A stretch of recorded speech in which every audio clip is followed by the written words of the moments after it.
Oke, oke. Nah, yang menurut Biku Chuanshu paling esensi gitu, pembelajaran apa yang didapatkan selama pendidikan gitu sampai hari ini, apa sih yang mentransformasi seorang Chuanshu menjadi seorang yang sangat spiritualis sekali gitu? Silakan.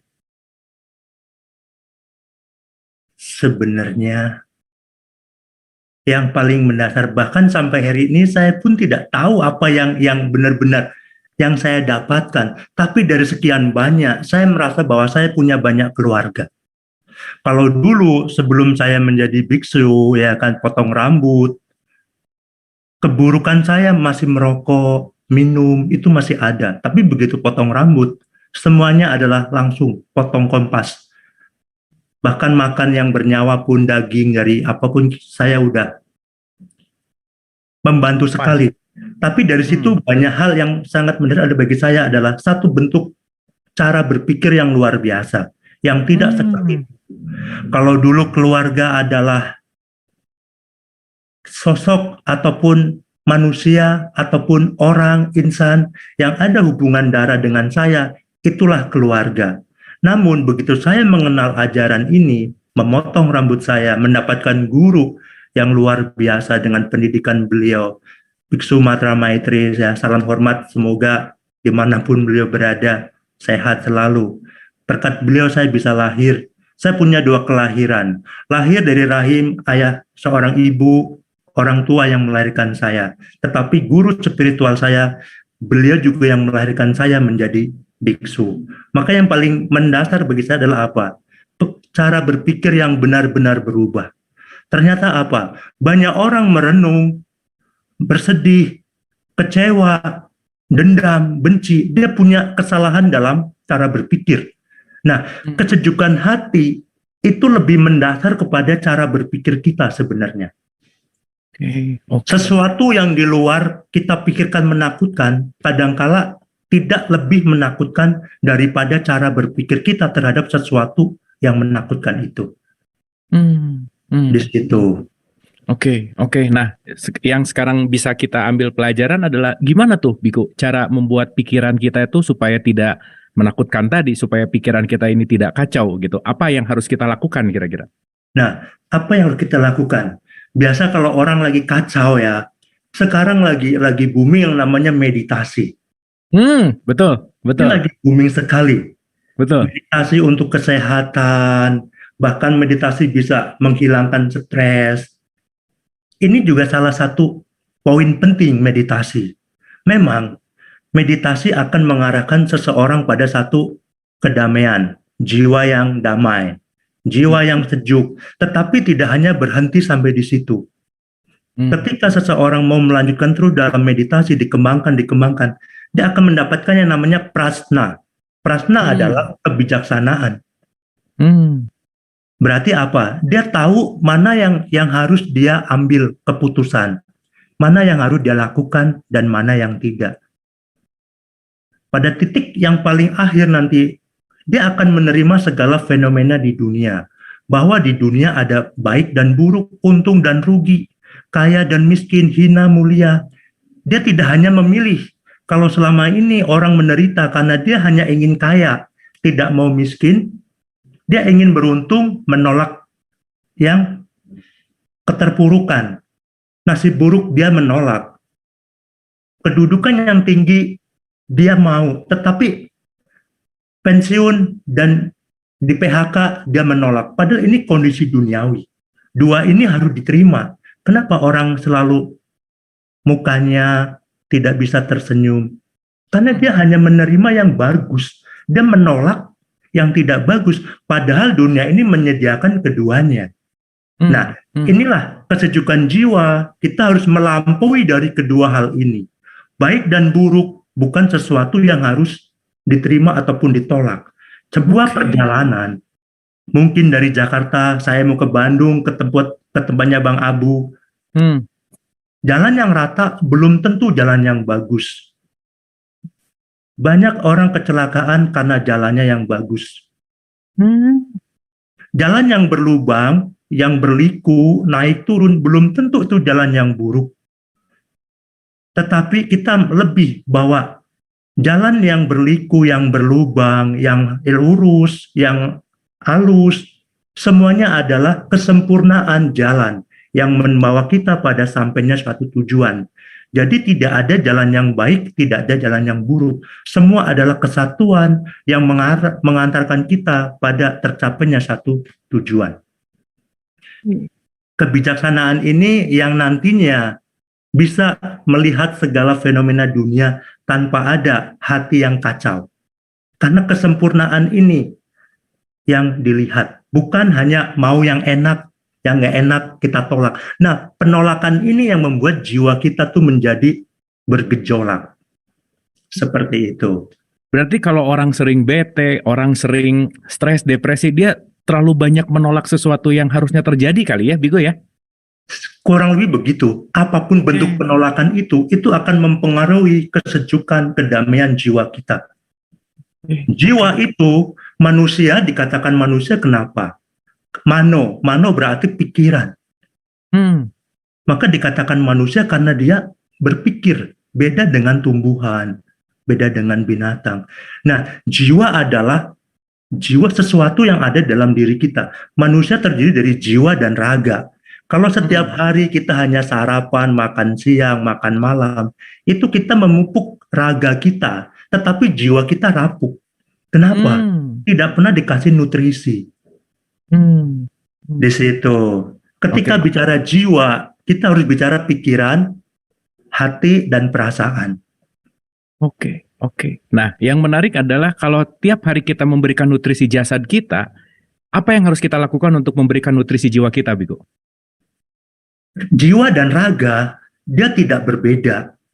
Mereka adalah satu kesatuan yang tidak bisa dilihat secara terpisah. Sama seperti jalan tadi menuju tujuan. Tujuan tercapai bukan karena jalan yang lurus dan halus, tetapi kebersatuan jalan yang berliku itu adalah satu bentuk kesatuan. Sama, jiwa raga seperti itu. Jiwa lebih penting sebenarnya. Kenapa? Jiwa akan memberontak ketika kita lapar. Ketika badan kita lapar, maka jiwa kita akan memberontak. Ketika kita demam, jiwa kita pun memberontak.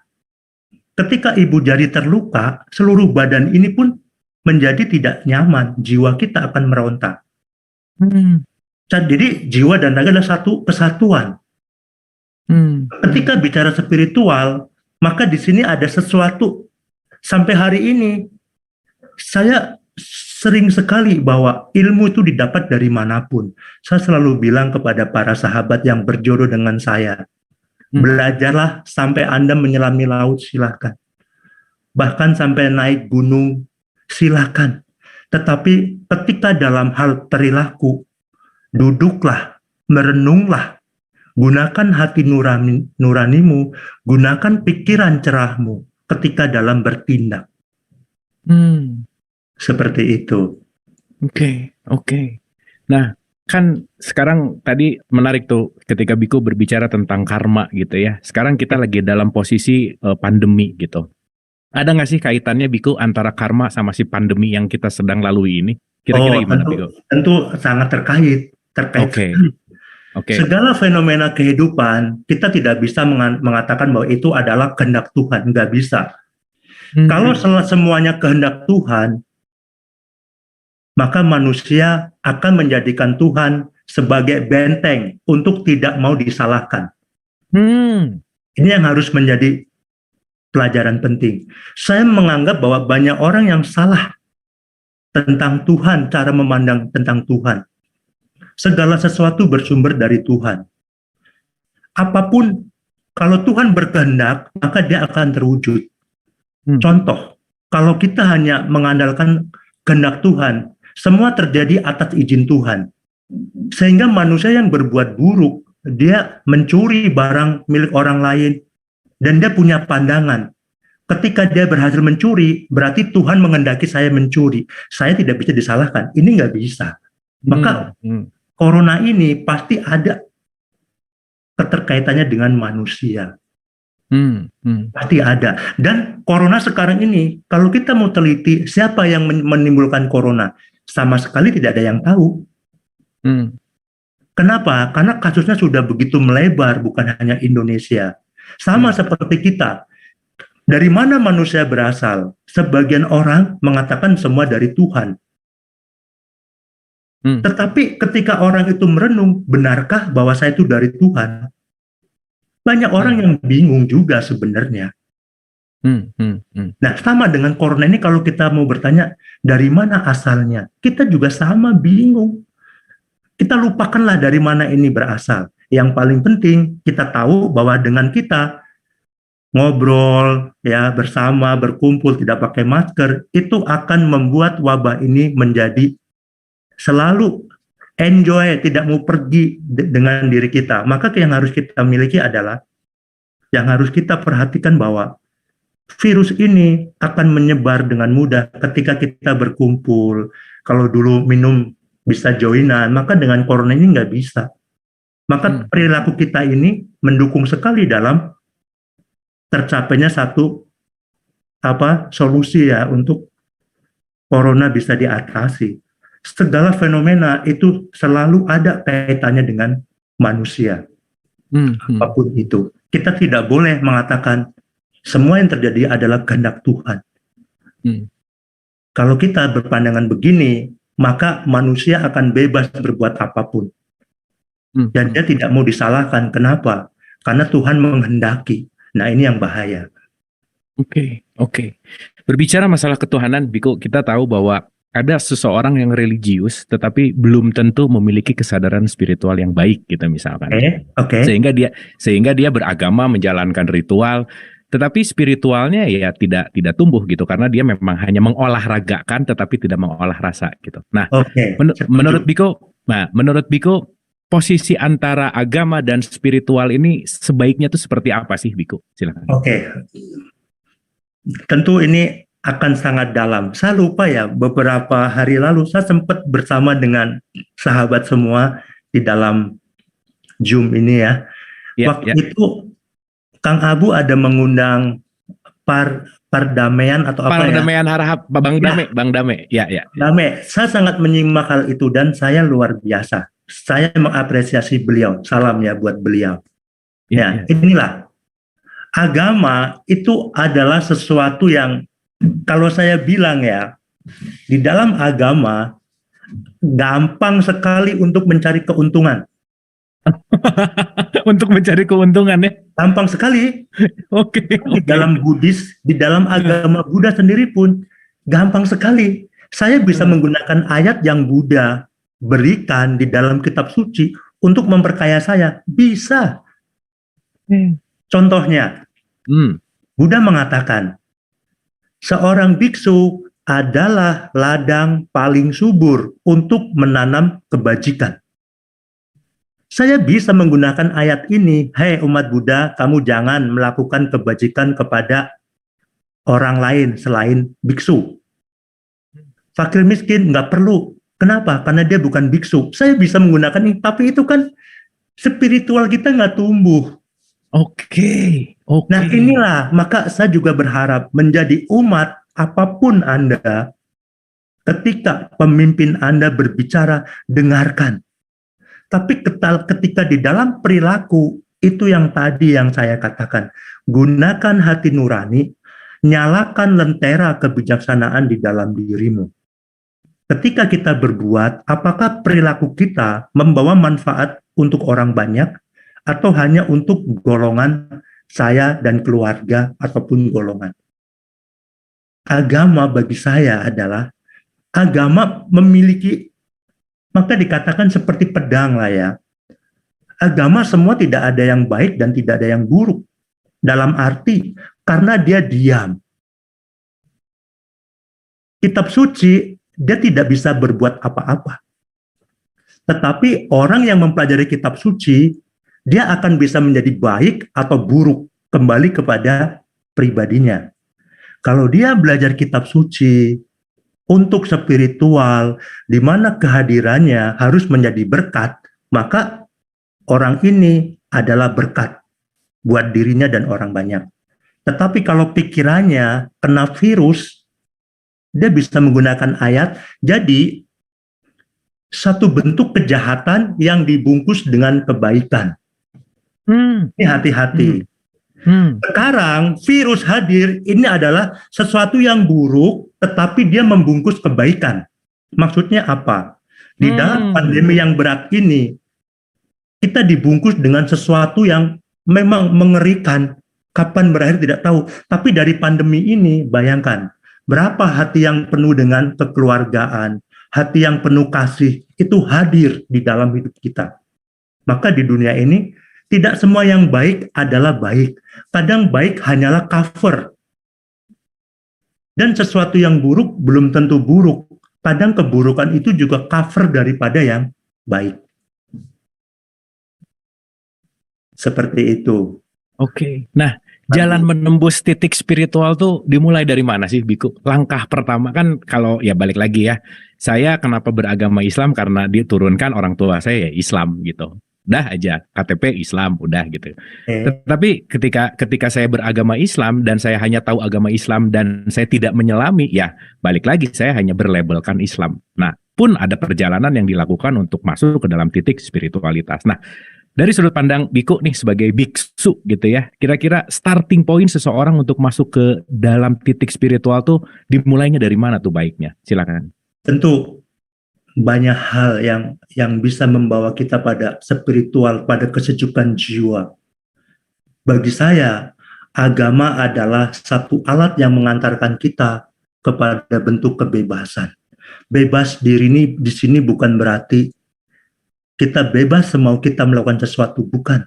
Kebebasan ini adalah seperti orang tidur, di mana pikirannya tidak terkontaminasi dengan baik dan buruk. Itu yang selama ini saya katakan. Kemarin waktu saya bersama dengan siapa namanya? Habib.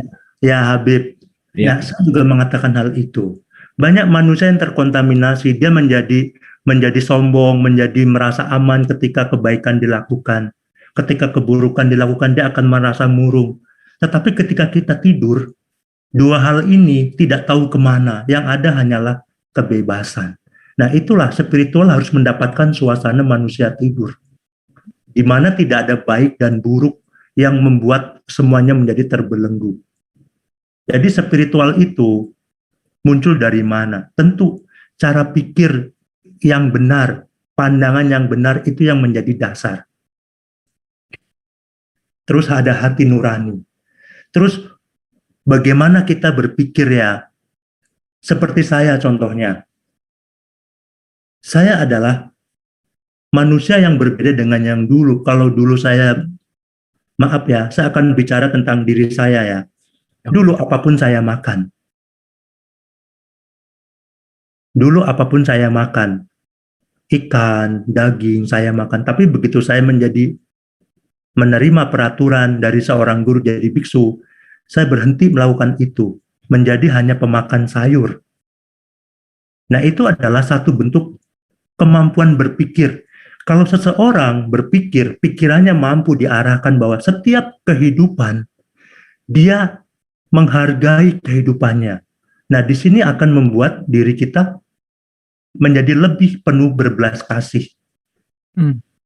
Apapun makhluknya, dia ingin tetap hidup, menghargai kehidupan. Maka supaya panjang umur, Buddha memberikan satu bentuk kekuatan jalan. Kalau kita ingin panjang usia, lakukanlah perilaku ya yang jangan melukai, jangan menyakiti, apalagi membunuh. Itu adalah dasar kunci daripada sehat dan panjang umur. Tetapi kita tahu hidup tidak mungkin kita akan sehat. Tidak mungkin.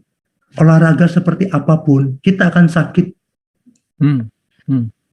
Seperti apapun kita menjaga tubuh, tubuh ini bukan milik kita. Dia akan menua dan akhirnya ketika tua itu tiba, kesulitan kita akan semakin besar. Banyak orang-orang tua yang begitu sampai di masa tua, dia kehilangan kebahagiaan. Kenapa? Apalagi ketika saat muda, suka berjalan-jalan, sekarang tenaga sudah tidak kuat lagi. Pikiran itu, pandangan dia tidak bisa menerima kenyataan. Keinginan untuk terus berjalan, bepergian di tempat yang indah-indah itu masih ada. Tetapi dia lupa bahwa badan dia sudah tidak mampu, maka pikiran yang bisa mengerti, inilah yang akan membuat jiwa kita menjadi sejuk. Pandangan yang benar. Oke. Oke. Ini dalam banget, Biku. Wah, ini asik banget nih, luar biasa nih. Ya, kalau bicara spiritual, Kang Abu dan teman-teman ya, sahabat semua ya, kita harus benar-benar, bahkan untuk benar-benar kita bahagia, kebahagiaan tuh didasari dengan kerelaan. Tanpa kerelaan, kebahagiaan itu bohong. Yes, Biku. Setuju. Berkorban sesuai dengan hari ini, ya. Selamat Idul Adha buat sahabat yang merayakan. Hidup harus berkorban. Di mana ada pengorbanan, di situ harusnya ada kebebasan, sukacita, jiwa yang sejuk. Ketika seorang istri berantem dengan suami, di antara salah satu ada yang berkorban, walaupun benar dia disalahkan dan dia is okay, saya siap disalahkan. Yang penting keluarga bisa terus berjalan, anak-anak bisa nyaman. Saya berkorban, walaupun saya benar, Anda salahkan. Yang penting kita selalu harmoni. Harmoni itu bukan berarti tidak ada pertengkaran. Pertengkaran ada, tetapi setelah itu akan ada pelukan mesra di dalamnya. Oke. Luar biasa. Keren, Biku. Luar biasa, Biku. Anyway, saya sangat tergelitik untuk bertanya ini, Biku. Kan tadi Biku bicara bahwa setelah masuk jadi biksu gitu ya, ada peraturan tadi, semua saya makan dulunya, kata Biku tadi. Terus sekarang jadi pemakan sayur gitu. Kecuali racun ya. Kecuali racun, oke. Kirain racun juga ikut dimakan. Oke. Saya belum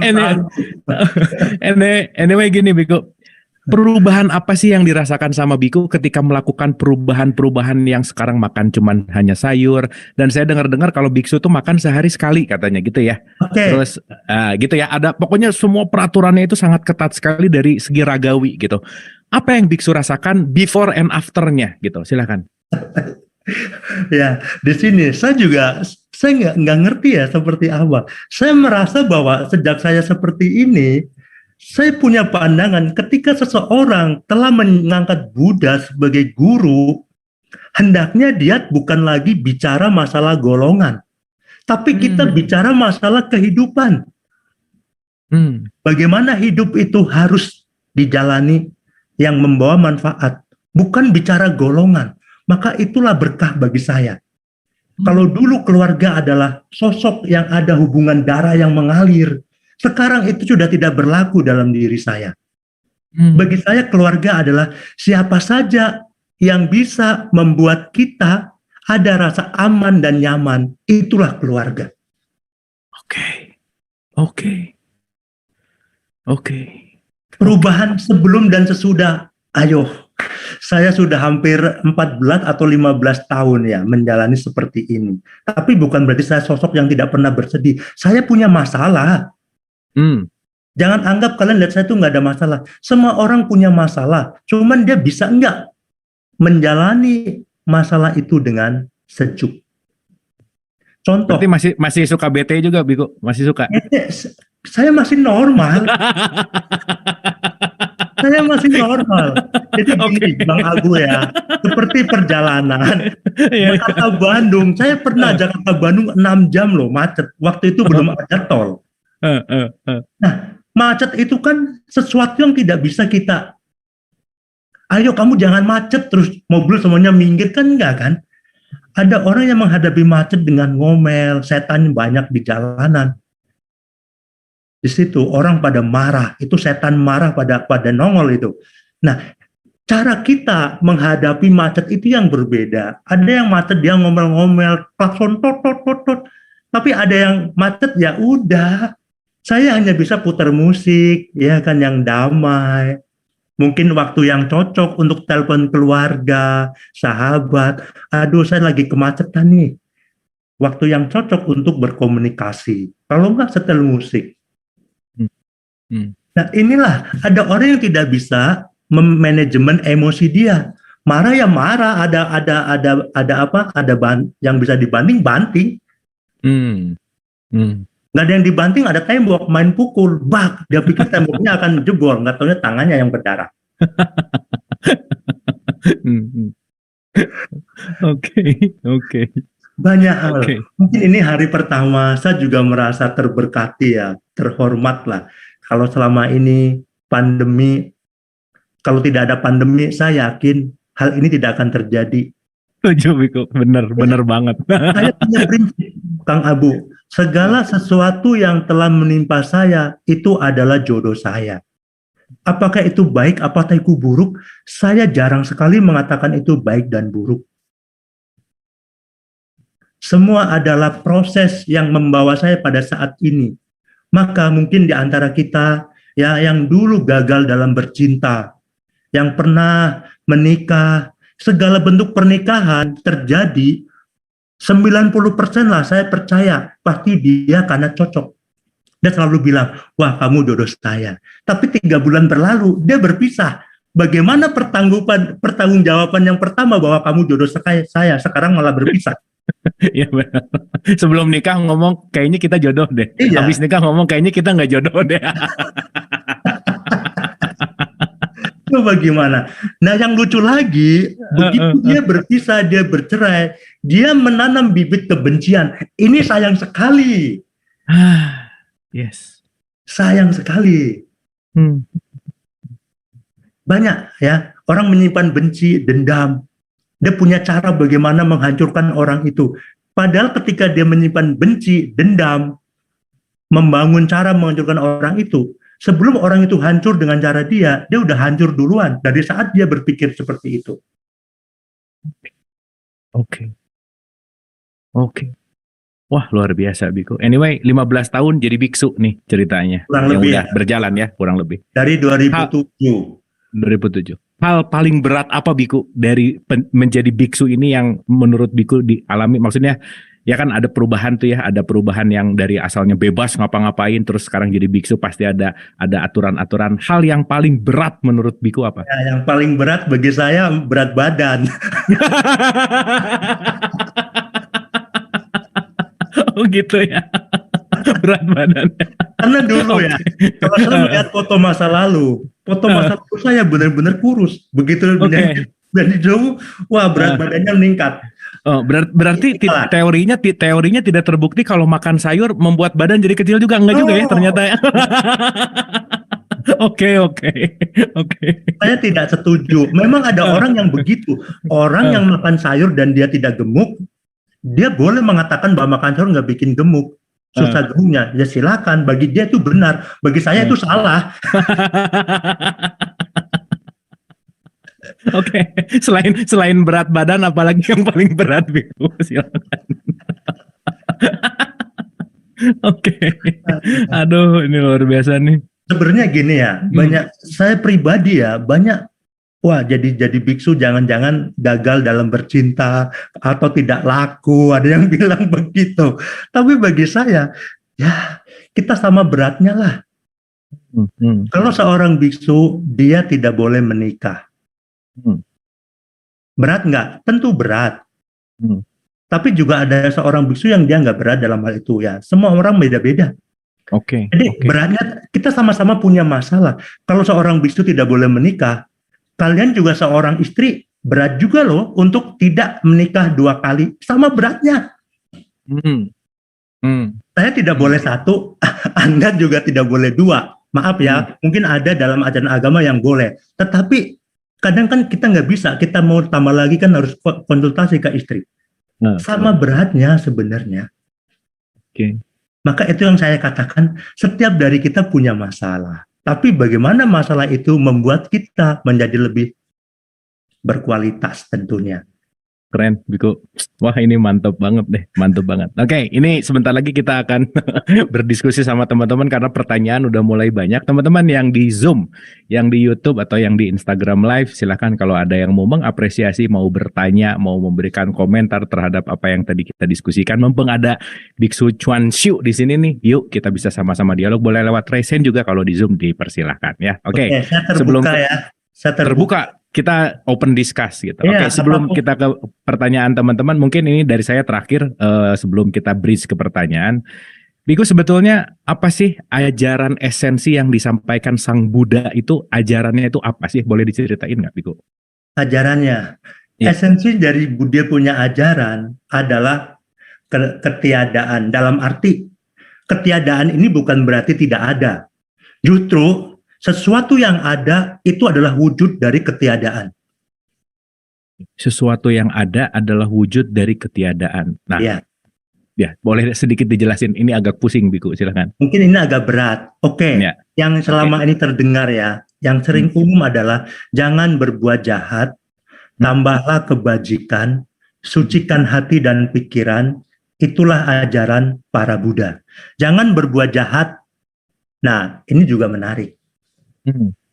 Jangan berbuat jahat secara sempit adalah satu bentuk perilaku yang pasif. Contoh, ketika saya berjalan dan saya tersandung, akhirnya saya jatuh. Tetapi ataupun ketika saya lagi keluar ke Bandung deh, saya ke pasar ke Bandung ketemu dengan Bang Abu. Bang Abu karena buru-buru lari akhirnya kesandung dan jatuh. Karena saya menganut paham jangan berbuat jahat. Kang Abu jatuh di depan saya nggak peduli. Kenapa? Saya tahu itu bukan perilaku jahat saya. Dia jatuh karena sendirinya. Ngapain saya tolong? Sehingga jangan berbuat jahat adalah perilaku yang pasif. Hal Hmm, ini oke. tidak membangun, tidak menunjukkan kualitas manusia. Maka ada yang kedua yang Buddha babarkan. Tambahlah kebaikan. Tambahlah kebaikan adalah sifat peduli. Ketika Kang Abu jatuh, Kang Abu, ayo ulurkan tanganmu. Saya angkat Kang Abu. Akhirnya hati-hati ya kalau berjalan. Buru-buru boleh, tapi selamat juga penting. Nah, di situ itu jiwa pedulinya muncul. Terus yang ketiga, ini yang paling penting nih. Sucikan hati dan pikiran. Nah, ini yang membuat ketika manusia, seseorang, dia melekat dengan baik kebaikannya, maka dia kadang ada jiwa pamrih yang muncul. Sucikan hati dan pikiran, ini adalah satu bentuk kekuatan yang kita memang ketika bicara kebaikan, jangan ada pamrih di situ. Maka sucikan hati dan pikiran adalah di dalam pelayanan, di dalam kebaikan yang pernah kita lakukan, bahwa kita mengatakan bahwa saya tidak pernah melakukan kebaikan. Jadi, sucikan hati dan pikiran itu adalah satu bentuk kekuatan untuk mengusir segala bentuk virus-virus kesombongan. Menganggap dirinya baik, itu harus dibuang. Sehingga apa? Ya memang seperti itu. Akan ada kebebasan. Banyak kasus karena seseorang yang telah membantu dan dia melekat dengan kebaikan dia, akhirnya dia menjadi berantem. Kamu nggak tahu diri ya, dulu kamu jatuh, saya udah tolong kamu. Sekarang saya minta pertolongan kamu dikit aja, kamu udah nggak mau. Kamu nggak peduli. Akhirnya jadi musuh. Nah inilah sucikan hati dan pikiran. Bahwa segala kebaikan, walaupun saya udah berbuat, saya tidak pernah berbuat. Ibaratnya apa? Ya, ada pepatah yang sangat terkenal ya. Kesalahan orang lain ditulis di atas pasir. Sehingga ketika kena air, kena ombak, dia akan hilang. Kebaikan sendiri dipahat, ditulis di atas pasir. Sehingga itu akan membuat kita menjadi damai. Tapi kebaikan orang lain juga ditulis di batu. Supaya kita ada hati untuk membantu. Kesalahan orang lain ditulis di atas pasir. Supaya kita mudah untuk memberikan kebebasan buat mereka yang bersalah. Maaf tentu harus ada. Seperti itu, Kang Abu. Oke, keren banget nih, adem banget nih Biksu, luar biasa. Terima kasih Biksu, sangat memberikan semangat Saya nih juga untuk terima jiwa. kasih untuk Mantap, kesempatannya. mantap, mantap. Oke, kita terhubung sama Mas Aryo. Oke, silakan Mas Aryo.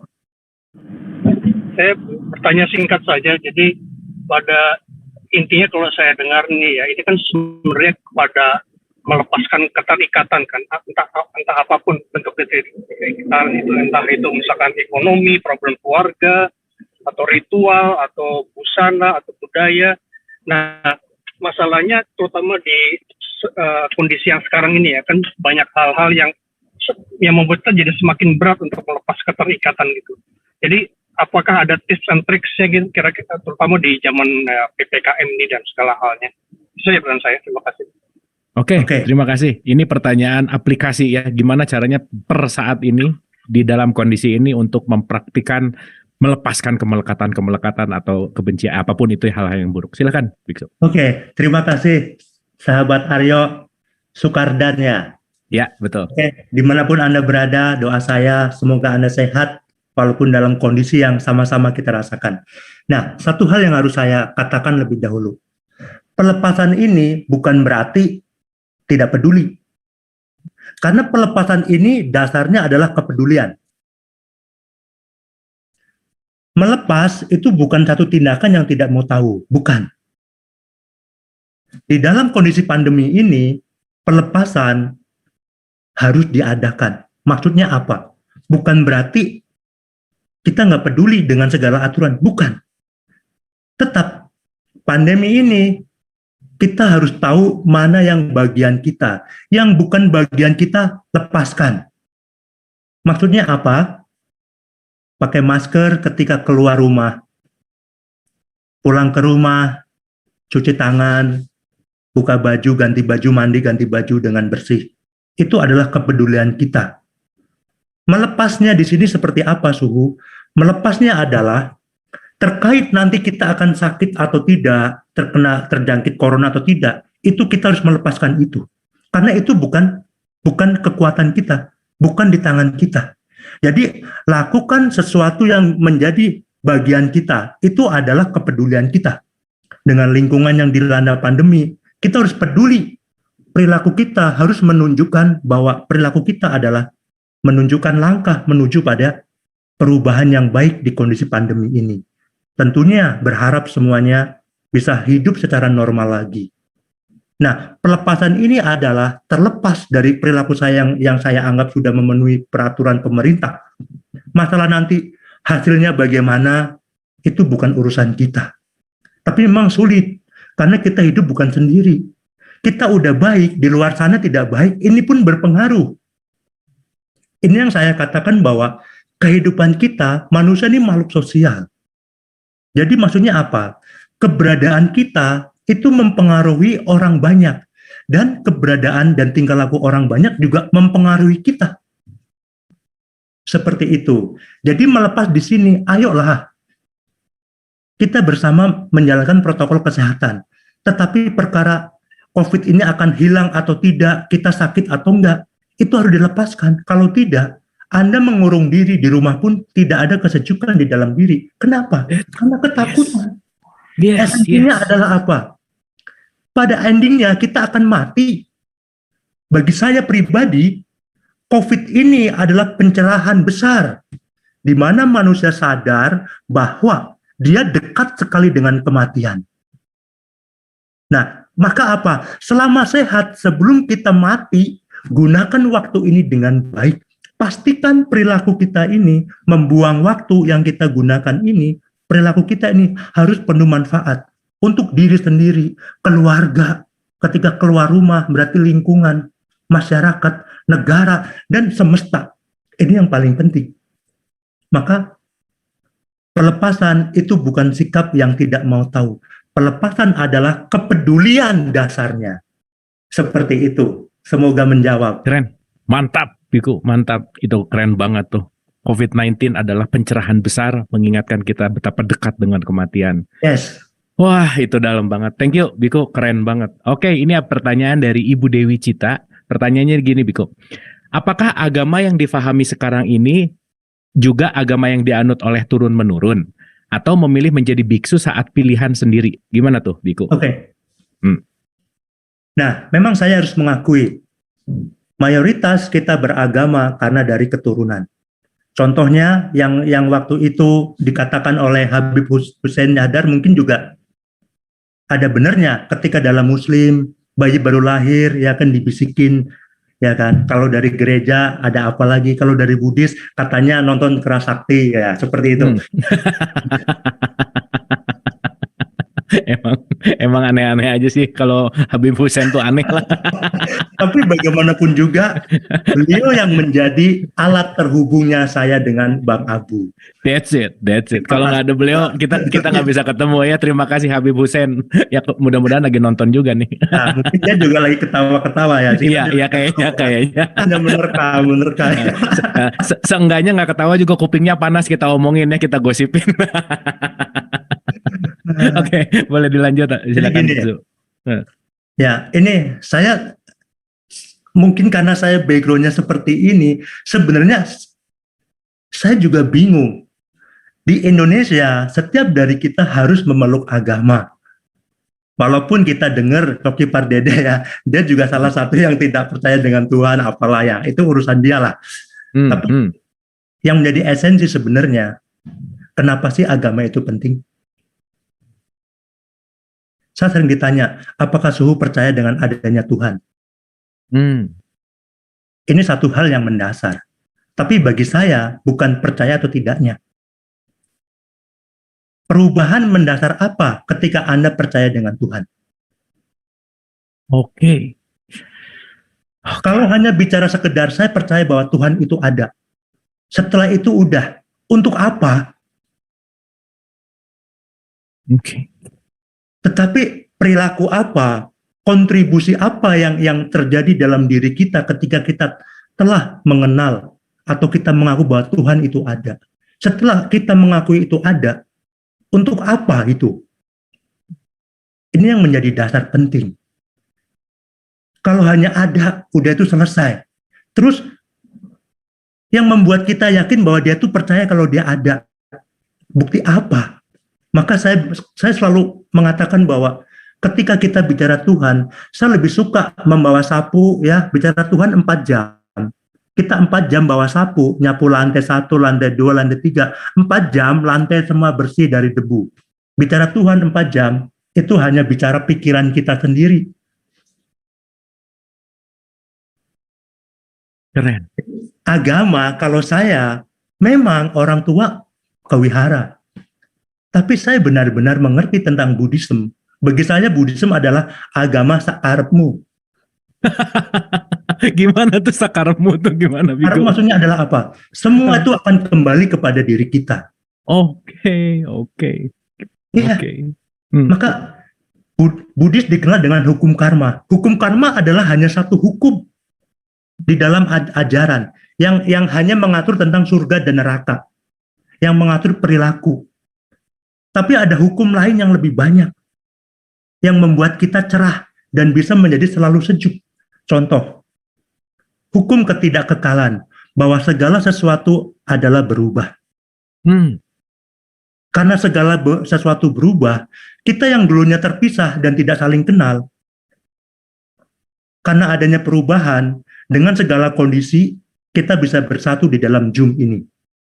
Di dalam Zoom kita bersatu. Dan ini tidak berhenti. Ada satu waktu kita akan berpisah. Nah, yang paling menjadi esensi dasar dari perubahan adalah apa? Ketika kita bersama, mari. Apa yang akan kita gunakan kebersamaan kita? Apakah untuk saling menghancurkan? Atau untuk saling membangun? Bergandengan tangan? Hidup dalam keharmonisan yang penuh dengan manfaat? Karena kita tahu satu saat kita akan berpisah. Karena berubah. Mengajak, mengantar kita pada satunya perpisahan. Dalam keluarga, apabila kita mengingat bahwa semuanya berubah. Seorang anak yang sekarang kecil, kita kasih makan, pelihara dengan baik, dirawat dengan baik, dia akan tumbuh. Kebersamaan anak dan orang tua hanya sesaat.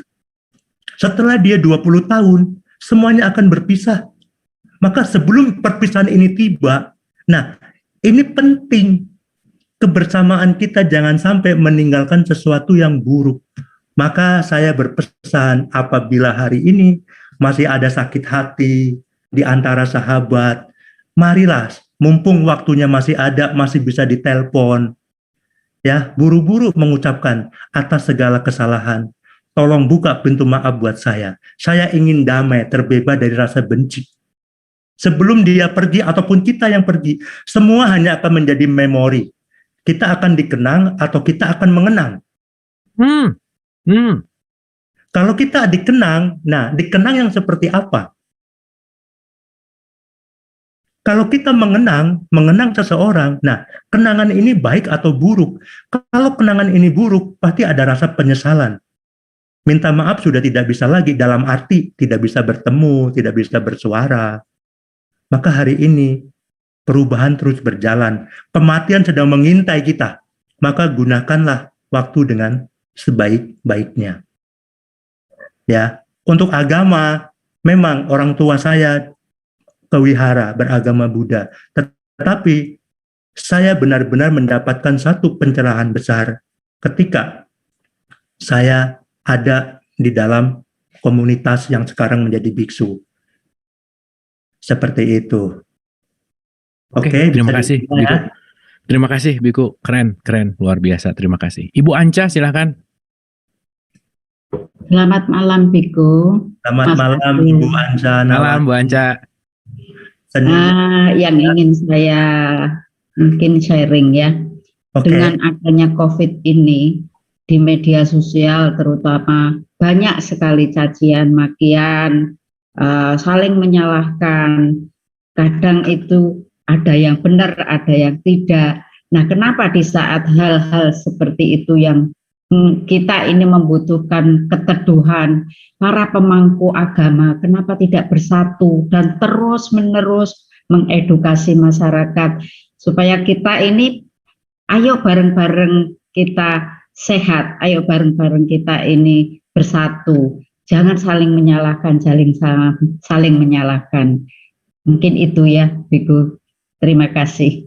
Baik, terima kasih. Wah, ini relevan sekali dengan keadaan sekarang ya. Silakan, Biku, boleh dikasih komentar.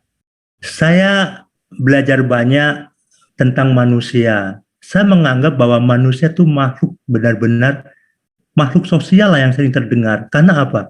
Memang dia tidak bisa berdiri sendiri. Kehidupan kita dipengaruhi oleh lingkungan dengan orang banyak.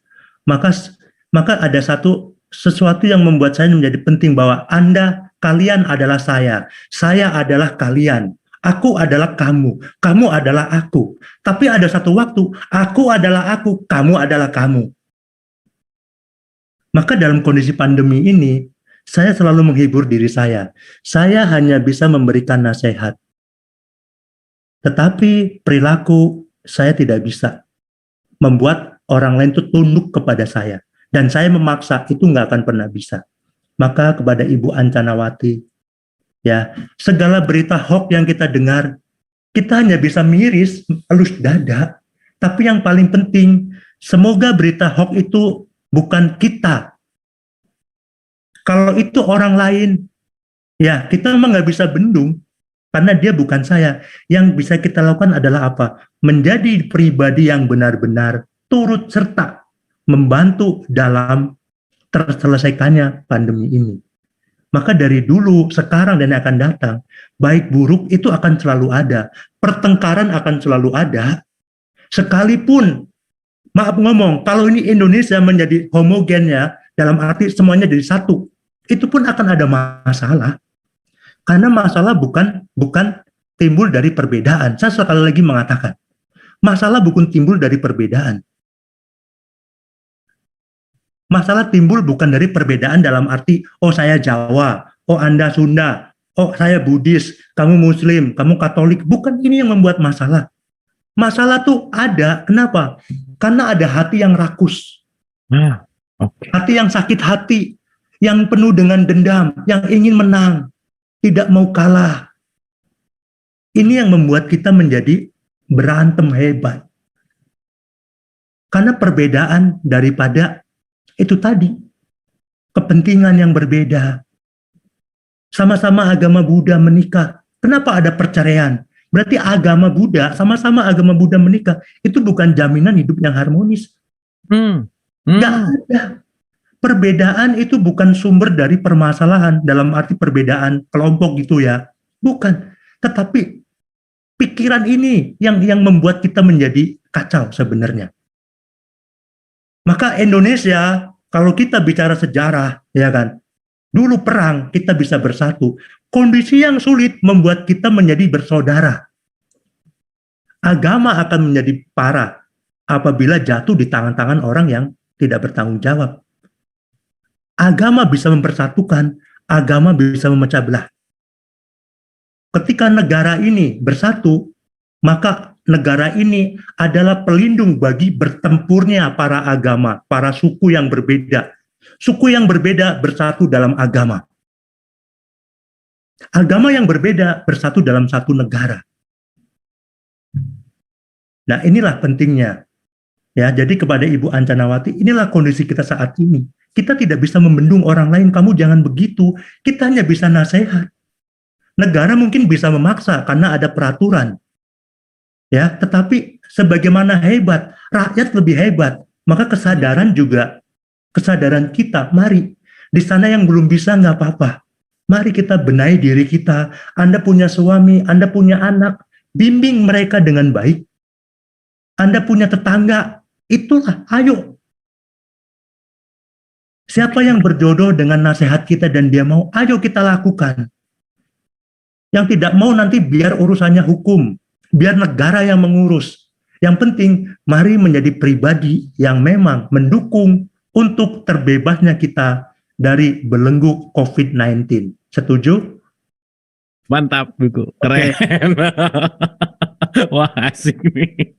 Terima kasih Bu Anja, pertanyaannya asik dan jawabannya mind blowing banget, luar biasa. Oke, ini ada direct message ya. Jadi gini, Biku.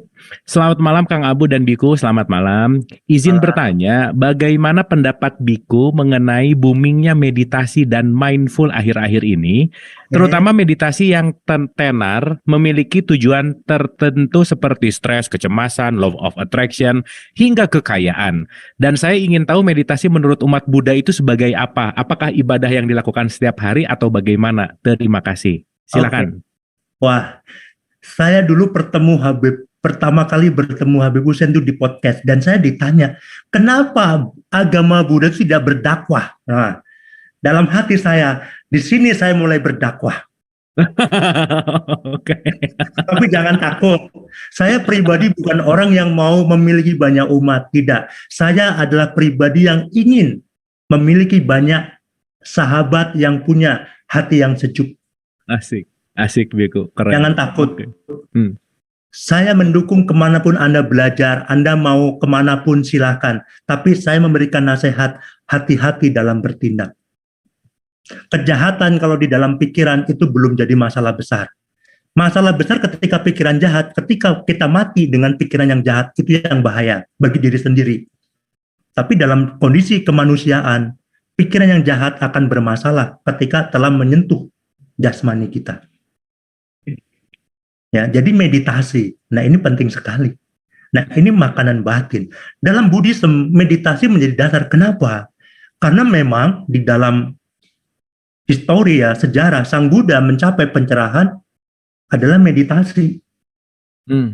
Tapi ini pun menjadi menarik yang untuk diungkit sebenarnya. Kaum Buddhis, kalangan Buddhis juga banyak yang melakukan meditasi. Yang tujuannya juga, ya ada yang mau menjadi suci lah. Maka dulu ada cerita Zen. Nah, agama Buddha itu alirannya banyak. Salah satunya Zen. Zen ini ajaran yang tidak bisa, kita nggak bisa membantah. Ketika guru Zen ditanya, apa yang paling baik di dunia ini? Ajaran apa yang paling baik di dunia ini? Dia bisa menjawab gampang.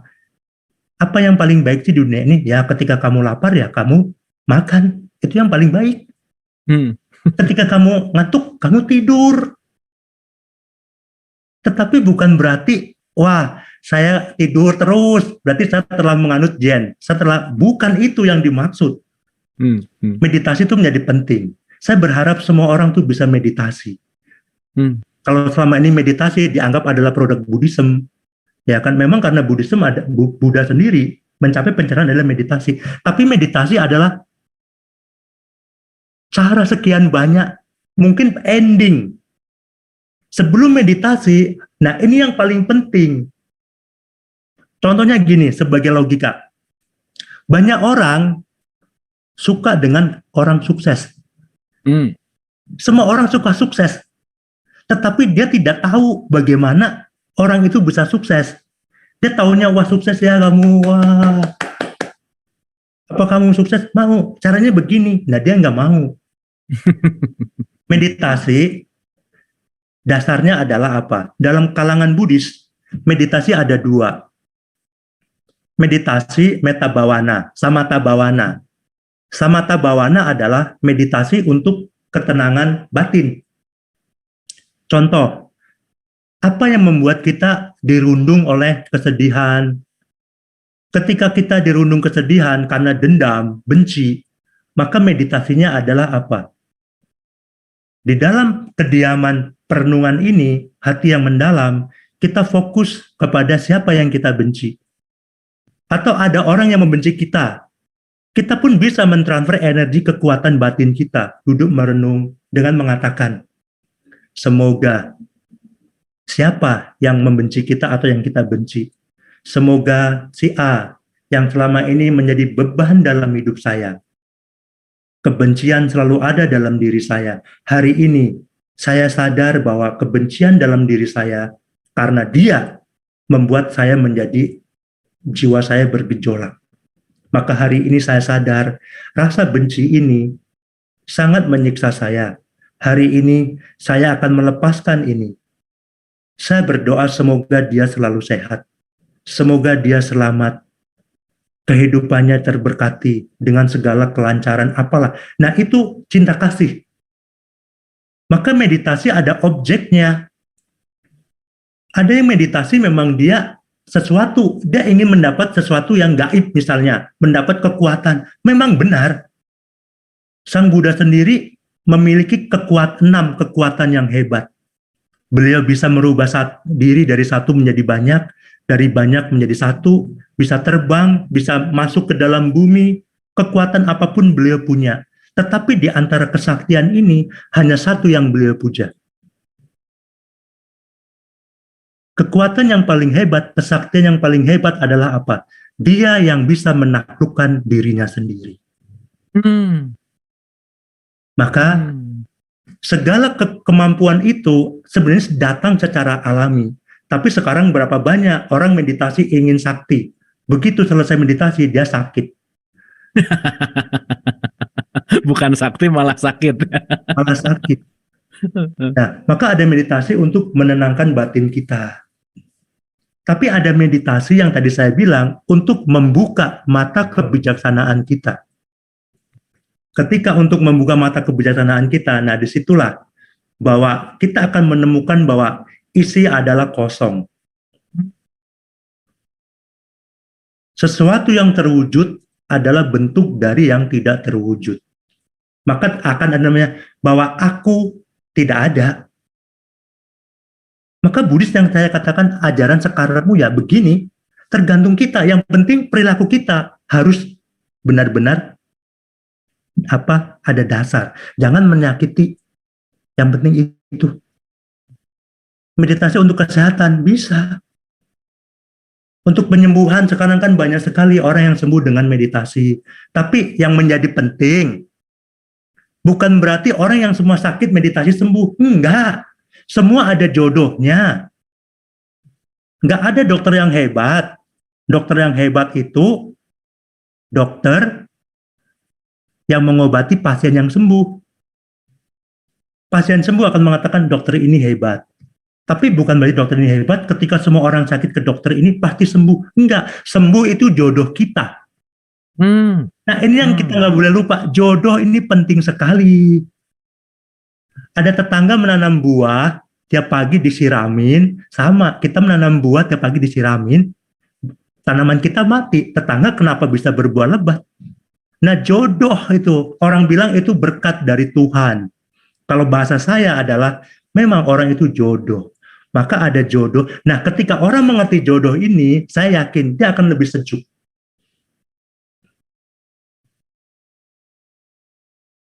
Ya, jadi meditasi dalam Buddhism itu memang luar biasa. Itu menjadi selalu ada di dalam setiap acara ritual. Itu selalu ada meditasi. Jadi memang para biksu tuh udah pasti melalui tahapan kesehariannya pasti ada meditasi gitu ya, Biku ya. Ya, jadi meditasi. Nah ini pun menarik. Ada orang meditasi tuh harus duduk diam. Tapi bagi mereka yang telah mengerti, meditasi, setiap gerak-gerik, dia sedang meditasi sebenarnya.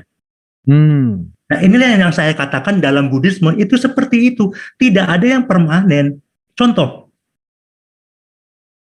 Contohnya ya, apakah ada neraka? Kita bisa bilang ada, tapi kita juga ketika kita bilang nggak ada, tidak akan dituntut. Apakah ada surga? Ada, tapi kita bilang enggak ada masalah. Apakah ada surga? Contoh, apakah ada penjara di dunia ini? Kang Abu? Ya. Ada nggak penjara? Penjara ada nggak? Ada penjara, ya. Tetapi sekalipun ada penjara, kalau kita tidak pernah masuk ke situ, apa gunanya penjara buat kita? Yes. Jadi bukan bicara ada dan nggak ada terus jadi masalah. Ketika saya bilang nggak ada neraka, wah suhu itu sesat. Karena tidak ada penjara, tidak ada neraka. Nanti dulu.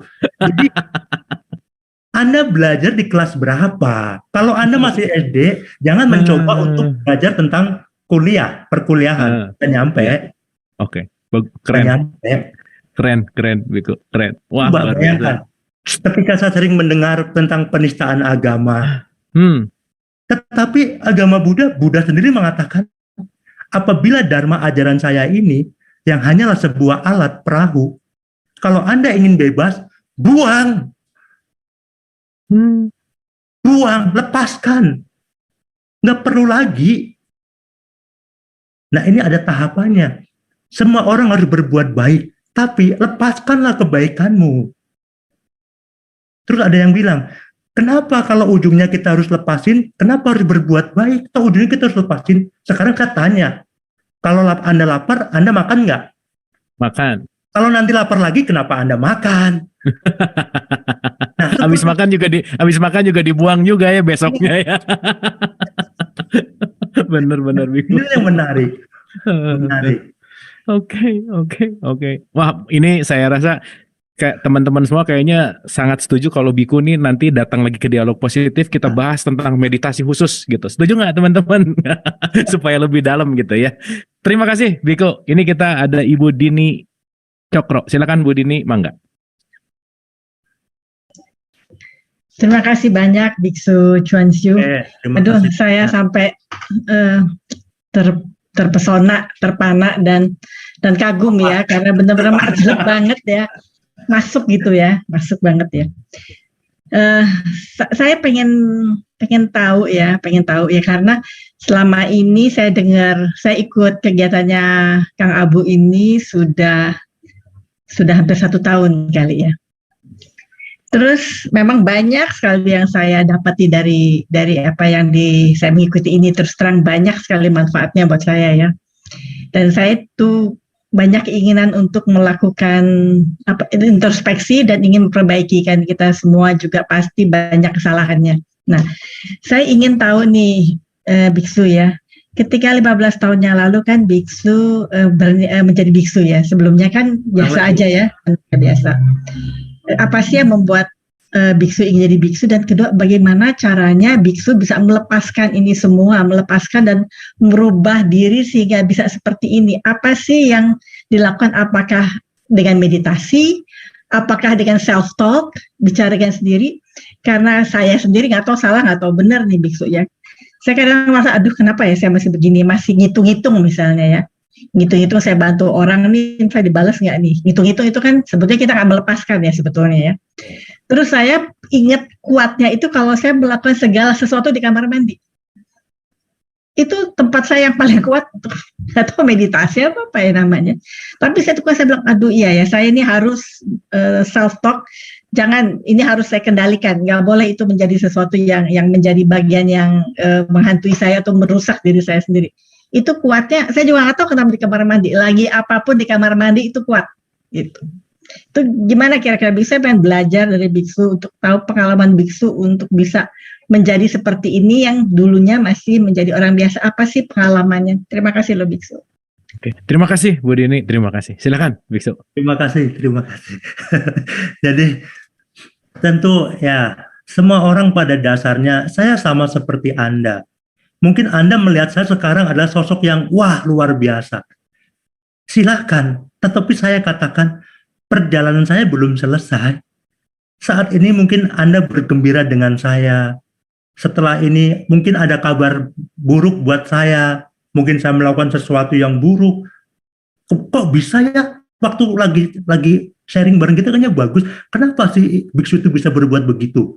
Ya kan? Ya inilah yang kadang membuat kita terbelenggu. Saya hanya belajar.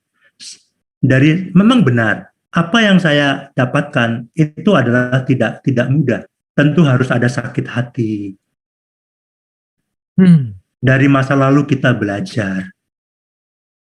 Jadi tentu pikiran juga dari banyak buku kita baca, dari guru-guru masa lalu yang memang memiliki spiritual yang tinggi. Di situ pun kita berani melihat fenomena yang terjadi. Sekarang banyak orang bicara untuk melatih kesabaran. Dia baca buku, dia meditasi. Kesabaran itu didapat bukan dari meditasi ataupun baca buku. Kesabaran sesungguhnya adalah kita harus dipertemukan dengan sesuatu yang membuat kita tidak sabar. Disitulah kita benar-benar belajar kesabaran. Banyak orang yang belajar meditasi ingin menjadi Buddha. Kenapa? Ya tidak bisa disalahkan. Karena memang pada kenyataannya Pangeran Siddhartha menjadi Buddha dengan meditasi. Nah inilah manusia itu jeleknya happy ending. Sekarang, kalau saya mengajak orang untuk membunuh, dan orang itu berhasil membunuh orang, saya ditangkap di penjara. Tetapi ketika saya berhasil mengajak orang untuk menyelamatkan orang yang sedang sekarat, dan dia sembuh, saya tidak mendapatkan penghargaan apapun. Ini bagaimana? Manusia kadang happy ending. 100 tahun kita hidup, 99 tahun, ataupun 10 hari kita hidup, 9 hari kita berbuat baik, endingnya kita buruk. Kita akan dicap sebagai manusia yang buruk. 10 hari kita berbuat buruk, 1 hari terakhir kita berbuat kebaikan, mati dengan penuh pengorbanan, kita dianggap sebagai pahlawan. Sehingga dibuatkan apalah sebagai pengingat bahwa dulu ada lahir sosok yang bertobat dari baik menjadi buruk, dari buruk menjadi baik, kebolak-balik begitu ya kan. Nah inilah. Nah hari ini saya bisa seperti ini, kenapa? Karena saya belajar melihat fenomena. Kadang saya belajar dari bumi. Dimanapun kita kencing, dimanapun kita berak, bumi selalu menerima dan akan mengeluarkannya kembali air kencing yang pernah kita ini dengan sumber mata air yang luar biasa. Kotoran yang kita buang di bumi, di tanah ini, diolah lagi. Nah di situ saya belajar dari bumi adalah apa? Saya harus bisa menjadi pribadi yang bisa menjadi filter segala baik ataupun buruk yang melalui saya harus bisa mengeluarkan menjadi sesuatu yang bermakna. Nah itu harus dilalui dengan kenyataan yang terjadi. Maka inilah yang membuat, mari kita sejuk, itu kekuatan kita, bukan dari orang lain. Sehebat apapun orang lain melayani kita dengan baik, kalau dalam hati kita selalu ada pikiran yang buruk, itu tidak akan pernah bermakna. Maka apa? Di luar orang boleh menghina kita, tetapi mari kita punya benteng untuk tidak menjadi terhina. Maka apa? Disitulah meditasi. Banyak orang meditasi hanya taunya duduk berdiam diri. Ada yang meditasinya sambil tidur, ada. Meditasi banyak macam, dalam arti segi. Ada yang berjalan, meditasi berjalan. Tetapi dari kesemua ini, yang didapatkan adalah jiwa yang sejuk. Ketika bisa memegang objek, maka meditasi harus ada objeknya. Bagi orang yang penuh dengan kebencian, maka meditasi welas asih, semoga semua makhluk berbahagia. Dan nanti ketika kita selesai meditasi, besok pagi ketemu dengan orang yang dimusuhi, bermusuhan dengan kita, Dan dalam meditasi kita ada semoga dia bahagia. Paginya ketemu di kantor. Nah, disitulah mari kita sempurnakan meditasi kita. Bahwa benar-benar orang itu, saya telah terbebas dari benci. Ayo kita mulai berjabat tangan minta maaf. Nah, meditasi juga salah satu bentuk kekuatan doa kalau saya bilang. Maka kita adalah menjadi sosok yang mengabulkan segala doa-doa kita. Doa tidak akan bisa berdiri sendiri. Maka di dunia ini, inilah yang dikatakan bahwa tidak ada apapun yang bisa berdiri sendiri. Bang Abu, ada nggak Bang Abu? Ketika bicara Bang Abu, kita bicara keseluruhan. Ketika bicara sendiri, tidak akan ada. Ada nggak suhu Chuanxiu? Ini bukan suhu Chuanxiu, ini mata. Yang mana suhu Chuanxiu? Ketika kita mencoba untuk menunjuk, tidak akan pernah bisa. Nah, ketika kita telah mengerti akan hal ini, itu meditasi yang dikatakan kepada pandangan terang. Mendapatkan satu bentuk kebijaksanaan. Dia bisa melihat secara keseluruhan. Bahwa tidak ada sesuatu yang memang bisa berdiri sendiri. Ketika kita bicara itu, akan menemukan betapa pentingnya perbedaan. Satu, badan ini yang sempurna harus ada mata yang berbeda kanan kiri, telinga, hidung, dan kesemuanya harus sempurna sesuai dengan kualitas manfaatnya masing-masing. Baru ada manfaat yang bisa dipetik di situ. Ya, jadi perjalanannya panjang sekali. Di kamar mandi mungkin bisa merasa tenang, lakukan. Mungkin di kamar mandi Anda bisa merasakan satu bentuk jiwa yang damai. Silahkan dengan cara Anda. Tidak jadi masalah. Ya kan? Maka saya bilang, semua orang punya cara tersendiri dalam meraih kesukacitaan, kedamaian dalam dirinya. Boleh. Tapi pastikan, Anda ingin damai, jangan sampai merusak kedamaian makhluk yang lain. Nah, ini yang menjadi penting.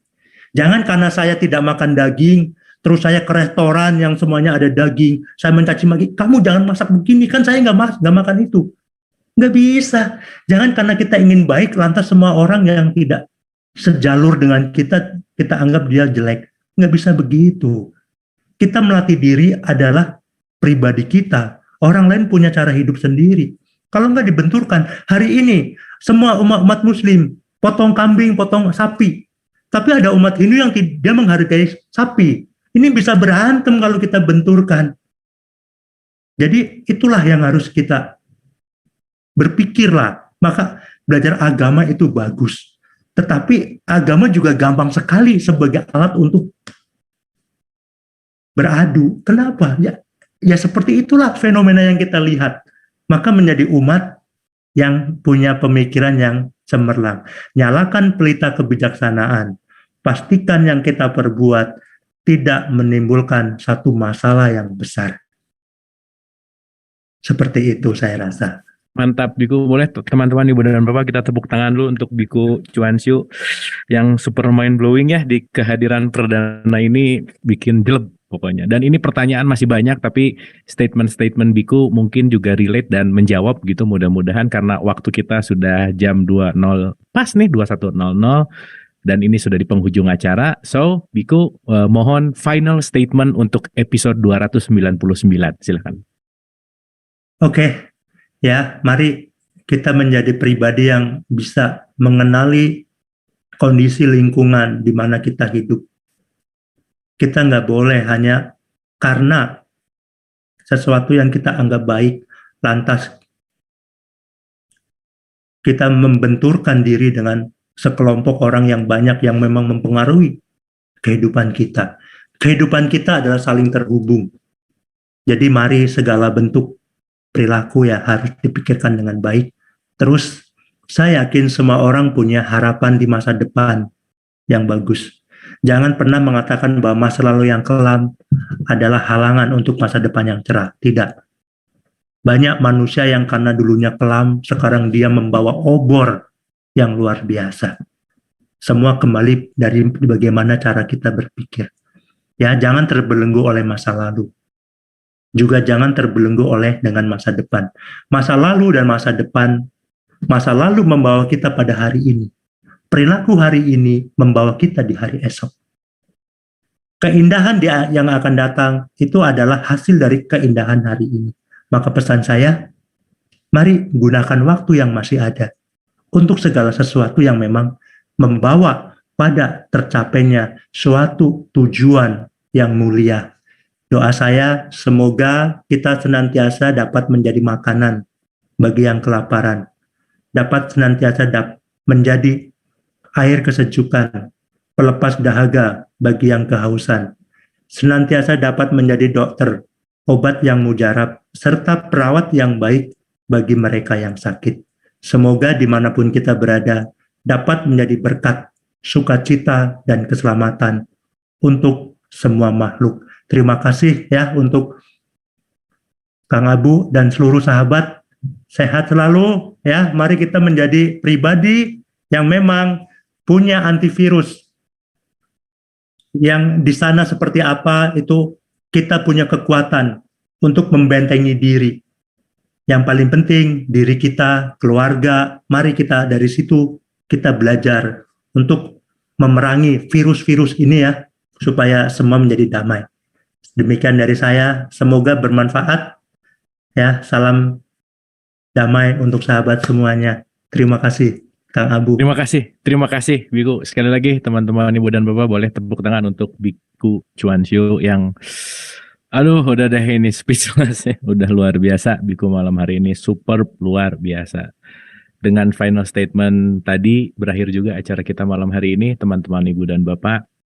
Saya rasa banyak sekali ya malam hari ini kita dapat pelajaran dari Biku ini yang super wise banget gitu ya, sangat jelek banget, hati kita jadi terbuka, adem gitu dengarnya juga, dan mudah-mudahan ini menjadi nutrisi kita untuk memperkuat kita di keadaan yang sedang keadaan yang sedang genting ini gitu. Mudah-mudahan kita bisa saling memperkuat dan selalu bergandengan tangan, saling mengikatkan hati, menyatukan hati untuk berjalan sama-sama.